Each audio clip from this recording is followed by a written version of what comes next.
Assalamualaikum warahmatullahi wabarakatuh. Yang terhormat Bapak Hafulyon SEMM sebagai dosen pengampu mata kuliah pengantar manajemen syariah, dan yang saya sayangi teman-teman MBS 2D. Puji syukur, marilah kita panjatkan kehadiran Allah Subhanahu wa Ta'ala yang telah memberikan rahmat kesehatan untuk kita semua sehingga kita masih dapat berkumpul pada pagi hari ini. Selawat berangkaikan salam tidak lupa pula kita hadiahkan buat Nabi kita, Nabi besar Muhammad sallallahu alaihi wasallam. Baiklah, kami dari kelompok 5 akan menjelaskan hasil diskusi kami tentang konsep perencanaan manajer syariah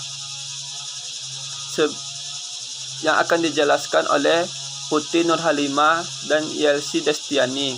Kepada Putri Nurhalimah dan Yelsi Destiani dipersilahkan. Assalamualaikum warahmatullahi wabarakatuh. Baiklah, saya akan membacakan materi yang pertama, yaitu pengertian perencanaan. Dalam manajemen, fungsi perencanaan sangatlah jelas sebagai penentu langkah berikutnya. Perencanaan adalah kegiatan yang akan dilakukan di mana langkah berikutnya yang akan datang untuk mencapai tujuan. Perencanaan merupakan upaya membuat kegiatan yang lebih fokus ke arah yang lebih sesuai dengan pendapat Sa'ud dan Makmun. Selanjutnya menurut Guardin dan Macali menyatakan bahwa perencanaan pada dasarnya adalah sebuah proses kegiatan yang menyiapkan secara sistematis kegiatan-kegiatan yang dilakukan mencapai tujuan tertentu sebagai salah satu fungsi manajemen. Perencanaan berarti menentukan apa yang dilakukan atau dilaksanakan. Sebagaimana yang dipaparkan oleh Sian, planning dapat didefinisikan sebagai keseluruhan proses pemikiran dan penentuan secara matang tentang hal-hal yang akan dikerjakan di mana yang akan datang dalam rangka pencapaian tujuan yang telah dikemukakan. Sependapat dengan itu, Uno menjelaskan bahwa perencanaan yaitu suatu yang disertai dengan berbagai langkah yang antisipatif guna memperkecil kesenjangan yang terjadi sehingga kegiatan tersebut mencapai tujuan yang telah ditetapkan. Yang B, tahap-tahap perencanaan. 4 tahap dasar perencanaan ada 4, yaitu menetapkan tujuan atau serangkaian tujuan. Perencanaan yang dimulai dengan keputusan tentang keinginan atau kebutuhan organisasi dalam kelompok kerja. Tahap kedua, merumuskan keadaan saat ini.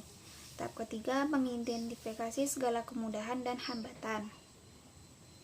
Skala kekuatan atau kelemahan serta kemudahan dan hambatan perlu diidentifikasikan untuk mengukur kemampuan organisasi untuk mencapai tujuan.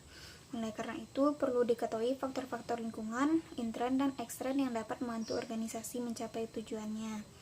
Tahap keempat, mengembangkan rencana untuk serangkaian kegiatan untuk mencapai tujuan. Daftar melihat perencanaan ke dalam 4 tahap perencanaan, yaitu menetapkan tujuan, membuat rencana tindakan, mengevaluasi kemajuan dan menilai kinerja secara keseluruhan, dan menetapkan tujuan, yaitu tujuan yang harus ditetapkan, yaitu bersama-sama, kesepakatan bersama. Untuk mengatur kemampuan dalam mencapai tujuan, oleh karena itu perlu diketahui faktor-faktor lingkungan intern dan ekstern yang dapat membantu organisasi mencapai tujuannya. Keseluruhan menjadi pencerna tujuan untuk periode berikutnya dari tahapan-tahapan perencanaan yang dikemukakan Hani, Handoko, dan Draft. Terdapat tahap perencanaan tindakan, termasuk di dalamnya macam-macam operasional, yaitu rencana sekali pakai dan rencana tetap. Sekian, Assalamualaikum warahmatullahi wabarakatuh. Assalamualaikum warahmatullahi wabarakatuh. Saya Putri Nurhalimah dengan NIM 2030404107. Baiklah, saya akan membacakan materi A, yaitu pengertian perencanaan. Dalam manajemen, fungsi perencanaan sangatlah jelas, yaitu sebagai penentu langkah berikutnya. Perencanaan adalah kegiatan yang akan dilakukan di masa yang akan datang untuk mencapai tujuan. Perencanaan merupakan upaya membuat kegiatan agar lebih fokus dan terarah. Selanjutnya, perencanaan pada dasarnya adalah sebuah proses kegiatan yang menyiapkan secara sistematis kegiatan-kegiatan yang akan dilakukan untuk mencapai tujuan tertentu. B. Tahap-tahap perencanaan. 4 tahap dalam perencanaan. 1. Tahap menetapkan tujuan atau serangkaian tujuan. Perencanaan dimulai dengan keputusan-keputusan tentang keinginan atau kebutuhan organisasi atau kelompok kerja. 2.